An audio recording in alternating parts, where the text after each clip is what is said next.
Hello दोस्तों, स्वागत है आपका मेरे यूट्यूब चैनल परीक्षा प्लान में। तो कैसे हैं आप लोग? आई होप अच्छे होंगे। तो आज मैं सुपर टेट का सिलेबस लेकर आई हूँ।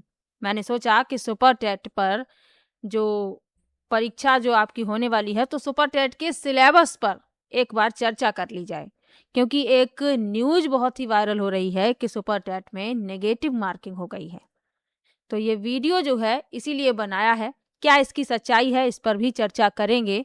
तो चलिए वीडियो को शुरू करते हैं। वीडियो देखने के बाद यदि आपको अच्छा लगे, हेल्पफुल लगे, तो वीडियो को लाइक और शेयर कीजिएगा। और यदि आप चैनल पर नए हैं तो चैनल को सब्सक्राइब कर लीजिए। अब ये जो आपका सिलेबस है, ये पहले ही आपका जारी कर दिया गया था।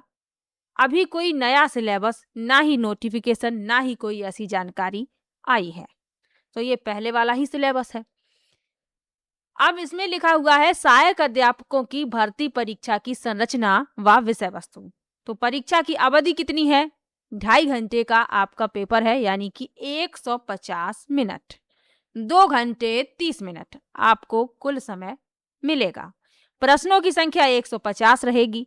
सहायक अध्यापकों की भर्ती परीक्षा में सभी प्रश्न एक सही उत्तर के साथ 4 विकल्प वाले बहुविकल्पी प्रश्न होंगे। प्रत्येक प्रश्न 1 अंक का है। अब ये पहले वाला आपका सिलेबस है, इसमें कोई भी ऐसी जानकारी नहीं है नेगेटिव मार्किंग से संबंधित। उसके बारे में भी बताएंगे कि क्यों ये न्यूज इतनी वायरल हो रही है। विषय वस्तु का स्तर क्या है? तो भाषा में आपको हिंदी, संस्कृत व अंग्रेजी, विज्ञान, गणित, पर्यावरण एवं सामाजिक अध्ययन कक्षा 12 स्तर तक, और शिक्षण कौशल, बाल मनोविज्ञान, सूचना तकनीकी, जीवन कौशल, प्रबंधन एवं अभिवृत्ति, डीएलएड पाठ्यक्रम स्तर तक। तो बता दिया गया है स्तर जो आपका भाषा का और गणित विज्ञान का, पर्यावरण का, सामाजिक विज्ञान का स्तर जो रहने वाला है वह कक्षा 12 तक का है।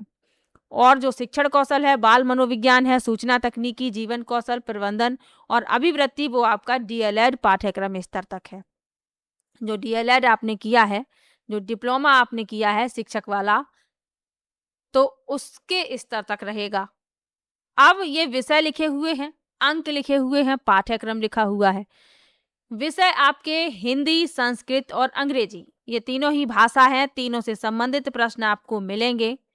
तो कुल जो अंक हैं 40 अंक के, यानी कि इन तीनों से संबंधित 40 प्रश्न पूछे जाएंगे। इसमें व्याकरण होगा, अपठित गद्यांश होगा और पद्यांश होगा, तीनों में ही। तो भाषा जो आपकी है वो 40 अंक की रहने वाली है। उसके बाद आगे आते हैं विज्ञान। तो दैनिक जीवन में विज्ञान, गति, बल, ऊर्जा, दूरी, प्रकाश, ध्वनि, जीवों की दुनिया, मानव शरीर, स्वास्थ्य, स्वच्छता एवं पोषण, पर्यावरण एवं प्राकृतिक संसाधन, पदार्थ एवं पदार्थ की अवस्थाएं। तो विज्ञान आपका कुल 10 अंक का है। इतने टॉपिक आपको तैयार करने हैं जितने यहाँ पर दिए गए हैं। चलिए, गणित। तो गणित में है अंकीय क्षमता, गणितीय संक्रियाएं हैं, दशमलव है, स्थानीय मान है, भिन्न है, ब्याज है, लाभ हानि, प्रतिशत विभाज्य, गुणनखंड, एक एक नियम, सामान्य बीजगणित, क्षेत्रफल, औसत, आयतन, अनुपात, सर्वसमकाएं, सामान्य ज्यामिति, सामान्य सांख्यिकी, और ये आपका है 20 अंक का। तो जिनका भी विषय गणित नहीं रहा है शुरुआत से, तो उनको मैं एक सलाह देना चाहती हूँ, खासकर महिलाएं जो हैं, इस बात का ध्यान रखें कि गणित अभी से पढ़ना शुरू कर दीजिए, यानी इसको ज़्यादा समय दीजिए। एक एक अंक महत्वपूर्ण होता है। ये मत सोचिए कि ये सिर्फ 20 नंबर का आएगा, इसको हम छोड़ देंगे। ऐसा मत बिल्कुल भी सोचिएगा। छोड़ना आपको कोई भी विषय नहीं है। प्रत्येक विषय महत्वपूर्ण है और एक एक अंक महत्वपूर्ण होता है। उनसे पूछिए जो 1 नंबर से फेल हो जाते। तो ऐसा आपको ना सोचना पड़े, इसलिए प्रत्येक विषय को महत्व दीजिए और प्रत्येक विषय अच्छे से तैयार करके जाइए। अगला विषय है पर्यावरण एवं सामाजिक अध्ययन। तो इसमें पृथ्वी की संरचना है, नदियां हैं, पर्वत है, महाद्वीप है, महासागर व जीव, प्राकृतिक संपदा, अक्षांश और देशांतर, सौर मंडल, भारतीय भूगोल, भारतीय स्वतंत्रता संग्राम, भारतीय समाज सुधारक, भारतीय संविधान, हमारी शासन व्यवस्था, यातायात एवं सड़क सुरक्षा, भारतीय अर्थव्यवस्था एवं चुनौतियां, हमारी सांस्कृतिक विरासत, पर्यावरण संरक्षण, प्राकृतिक आपदा प्रबंधन।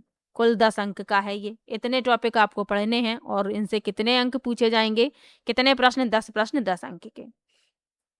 शिक्षण कौशल में शिक्षण की विधियां एवं कौशल, शिक्षण अधिगम के सिद्धांत, वर्तमान भारतीय समाज एवं प्रारंभिक शिक्षा, समावेशी शिक्षा, प्रारंभिक शिक्षा के नवीन प्रयास, शैक्षिक मूल्यांकन एवं मापन, आरंभिक पठन कौशल, शैक्षिक प्रबंधन एवं प्रशासन, कुल 10 अंक का।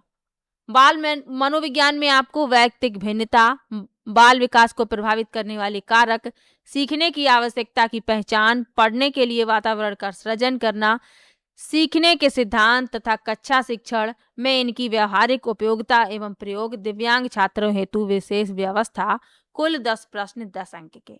और सामान्य ज्ञान और समसामयिक घटनाएं, तो ये महत्वपूर्ण है, 30 अंक का पूछा जाएगा। इसमें आपको समसामयिक महत्वपूर्ण घटनाएं, अंतर्राष्ट्रीय, राष्ट्रीय, प्रदेश से संबंधित महत्वपूर्ण घटनाएं, स्थान, व्यक्तित्व, रचनाएं, अंतर्राष्ट्रीय तथा राष्ट्रीय पुरस्कार, खेलकूद, भारतीय संस्कृति एवं कला आदि। उसके बाद तार्किक ज्ञान के भी कुछ टॉपिक दिए गए हैं, यहाँ पर आपको अच्छे से तैयार कर लेने हैं। जैसे क्लासिफिकेशन है, वर्गीकरण जैसे कहते हैं, घड़ी और कैलेंडर है, कोडिंग डिकोडिंग है। इसके अलावा क्रिटिकल रीजनिंग से संबंधित प्रश्न भी पूछे जाएंगे। क्यूब्स नंबर सीरीज यानी कि पूछ लिए जाते हैं कि इस चित्र में कितने वर्ग हैं। इसके अलावा वेन डायग्राम यानी वेन आरेख और पासे से संबंधित प्रश्न भी पूछ लिए जाते हैं। तो ये टॉपिक आपको तार्किक ज्ञान यानी कि रीजनिंग में तैयार करने हैं और कुल 5 प्रश्न पूछे जाएंगे 5 अंक के। सूचना तकनीकी में आपको शिक्षण कौशल विकास, कक्षा शिक्षण तथा विद्यालय प्रबंधन के क्षेत्र में सूचना तकनीकी, कंप्यूटर, इंटरनेट, स्मार्टफोन, OER यानी ओपन एजुकेशनल रिसोर्स, शिक्षण में उपयोगी ऐप्स, डिजिटल शिक्षण सामग्री के उपयोग की जानकारी, तो कुल 5 प्रश्न 5 अंक के। और जीवन कौशल प्रबंधन एवं अभिवृत्ति, तो इसमें व्यावसायिक आचरण एवं नीति, प्रेरणा, शिक्षण की भूमिका, संवैधानिक और मानवीय मूल्य, दंड एवं पुरस्कार व्यवस्था का प्रभावी प्रयोग, इससे संबंधित 10 प्रश्न पूछे जाएंगे। प्रश्न पत्र की जो भाषा है वो हिंदी और इंग्लिश दोनों ही रहेगी, यानी कि जो आपका प्रश्न पत्र है वो हिंदी में भी होता है, इंग्लिश में भी होता है, ये तो आपको जानकारी है ही। प्रत्येक प्रश्न जो भाषा वाले प्रश्न हैं उन्हें छोड़कर प्रत्येक प्रश्न हिंदी और इंग्लिश दोनों भाषा में दिए जाते हैं। अब बात कर लेते हैं कि इसमें से कुछ विषय ऐसे हैं जिन्हें आप बहुत अच्छे से खुद ही तैयार कर सकते हैं। जैसे आपका हुआ विज्ञान, NCERT उठाइए और NCERT कंप्लीट पढ़ लीजिए। बहुत जरूरी है आपके लिए, आपके एग्जाम के लिए NCERT। एक बात ध्यान दीजिएगा, जो भी CTET का एग्जाम देने वाले हैं, जिनका पहले से जो शिक्षक पात्रता परीक्षा का जो एग्जाम है वो क्वालिफाई नहीं है, वो CTET का एग्जाम देने वाले हैं, और जिनका विषय SST है, तो जरूर NCERT की किताबें पढ़ के जाइएगा। क्लास 6 से लेकर 8th तक पढ़ लीजिए CTET के लिए, और उसके बाद जब आपका CTET क्लियर हो जाए तो उसी के आगे कंटिन्यू कर दीजिए 9th 10th 11th 12th। ये किताबें यदि आप पढ़ लेते हैं तो आपका जो SST से संबंधित जो विषय है, जो टॉपिक है वो आपका अच्छे से तैयार हो जाएगा। विज्ञान के लिए भी आप पढ़ सकते हैं, SST के लिए भी आप पढ़ सकते हैं। विज्ञान में जो आप ये टॉपिक देख रहे हैं, ये सभी टॉपिक आपको NCERT में बहुत अच्छी तरीके से डिफाइन करे हुए मिल जाएंगे। NCERT की भाषा इतनी अच्छी है, बहुत अच्छे से आप उसे समझ पाएंगे। तो विज्ञान को और जो आपका ये पर्यावरण और सामाजिक अध्ययन दिया गया है, इनके लिए जरूर NCERT पढ़ लीजिए, अभी से पढ़ना शुरू कर दीजिए। तो विज्ञान और पर्यावरण और सामाजिक अध्ययन के लिए NCERT पढ़ना बहुत जरूरी है। समसामयिक घटनाओं के लिए आप क्या कर सकते हैं, न्यूज़पेपर का प्रयोग कीजिएगा, उसमें जो महत्वपूर्ण घटनाएं हैं उनको नोट कर लीजिए, और बुक्स वगैरह भी आती हैं उनसे भी कवर कीजिए, क्योंकि ये 30 प्रश्न पूछे जाएंगे, 30 नंबर का है। सबसे बड़ा जो पार्ट है वो आपका भाषा का है, और उसके बाद ये समसामयिक घटना वाला है।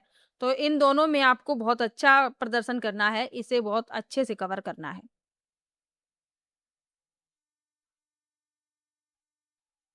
और SST में पढ़ा रही हूँ CTET के लिए, लेकिन यदि आपका CTET क्लियर है तो आप ये वाली वीडियो देख सकते हैं। नई NCERT की किताबों से मैं पढ़ा रही हूँ, जो आपकी नई NCERT की किताबें हैं। कुल 7 वीडियो आ चुकी हैं। क्लास 6 से मैंने शुरुआत की है, तो यदि आप देखना चाहें, कोई ज़बरदस्ती नहीं है, ऐसा नहीं है कि मैं अपना प्रचार कर रही हूँ इसमें, ऐसा नहीं है। मैं सीटेट के लिए पढ़ा रही हूँ। यदि आप इच्छुक हों तो इन्हें देख सकते हैं, बस इतना मैं कह रही हूँ। अब बात आती है कि न्यूज़ आ रही है कि सुपर टेट में नेगेटिव मार्किंग हो गई है। तो ध्यान दीजिएगा, कोई भी ऑफ़िशियल न्यूज़ अभी तक नहीं आई है, ना ही कोई अभी नोटिफ़िकेशन आया है, ना ही कोई ऐसी न्यूज़ या कोई कोई नोटिफ़िकेशन जारी किया गया है जिसमें ऐसा लिखा हो कि इसमें नेगेटिव मार्किंग हो गई है। तो भ्रामक जो खबरें फैलाई जा रही हैं, उन पर ध्यान अभी मत दीजिएगा। अब ये क्यों फैलाई जा रही हैं, इसका एक कारण हो सकता है, जो न्यूज़पेपर है उसमें एक न्यूज़ आई है, मैं आप लोगों को दिखाती हूँ। ये न्यूज़ आप देख सकते हैं, शिक्षा सेवा चयन आयोग ने नई परीक्षा योजना को दी मंजूरी, असिस्टेंट प्रोफेसर में अब नेगेटिव मार्किंग। तो ये बात यहाँ पर हो रही है असिस्टेंट प्रोफेसर के लिए कि उसमें अब नेगेटिव मार्किंग मार्किंग कर दी गई है। तो लोग ऐसा कयास लगा रहे हैं कि हो सकता है सुपर टेट में भी माइनस मार्किंग हो जाए, लेकिन हो गई नहीं है अभी। तो अभी कोई ऐसी न्यूज़ नहीं है सुपर टेट के लिए, ये असिस्टेंट प्रोफेसर के लिए दी गई है। और यहाँ पर टीजीटी पीजीटी से संबंधित भी कुछ जानकारी दी गई है कि टीजीटी पीजीटी में पहली बार पूछेंगे जीएस के प्रश्न। तो जो टीजीटी पीजीटी की वैकेंसी आएगी उसमें जीएस से संबंधित प्रश्न जो हैं वो पूछे जाएंगे। हो सकता है आपको स्पष्ट ना दिख रहा हो, तो मैं आपको पढ़ के बता देती हूँ कि प्रदेश में 4512 लगभग लिखा हुआ है सहायता प्राप्त माध्यमिक विद्यालयों में प्रशिक्षित स्नातक यानी टीजीटी और प्रवक्ता पीजीटी भर्ती के लिए होने वाली लिखित परीक्षा के पैटर्न में भी बदलाव किया गया है। मई और जून की आयोजित परीक्षा में केवल संबंधित विषय के प्रश्न पूछे गए थे। अब 2 घंटे की लिखित परीक्षा में सामान्य ज्ञान के प्रश्न भी रहेंगे। तो इसके पहले जो परीक्षा हो चुकी है अभी मई और जून में, उनमें सिर्फ विषय से संबंधित प्रश्न थे, लेकिन अब ये फैसला लिया गया है कि जीएस से संबंधित प्रश्न भी टीजीटी पीजीटी की परीक्षाओं में पूछे जाएंगे। तो अब हो सकता है आपका भ्रम जो है वो दूर हो गया हो कि सुपर टेट के लिए अभी नेगेटिव मार्किंग से संबंधित कोई भी न्यूज नहीं है, तो बिल्कुल भी परेशान आपको होने की जरूरत नहीं है। तो चलिए मिलते हैं नेक्स्ट वीडियो में। ये वीडियो मेरा बनाने का यही मकसद था कि आप लोगों को सही जानकारी दे सकूं और सिलेबस के बारे में भी थोड़ी चर्चा कर ली है। जिसको भी ये सिलेबस चाहिए तो टेलीग्राम पर मैंने डाल दिया है, वहां से आप इसे डाउनलोड कर सकते हैं। तो चलिए मिलते हैं नेक्स्ट वीडियो में। वीडियो कैसा लगा कमेंट बॉक्स में जरूर बताइएगा। वीडियो को लाइक कीजिए, चैनल को सब्सक्राइब कर लीजिए। और यदि आप सीटेट का एग्जाम देने वाले हैं तो सीटेट के लिए ईवीएस और एसएसटी में पढ़ा रही हूँ, ईवीएस के नोट्स बनाकर पढ़ा रही हूँ। तो यदि आपको नोट्स भी चाहिए हो तो मैं उसे फ्री में बिल्कुल आपको प्रोवाइड करवा दूंगी। तो चलिए मिलते हैं नेक्स्ट वीडियो में, तब तक के लिए बाय बाय।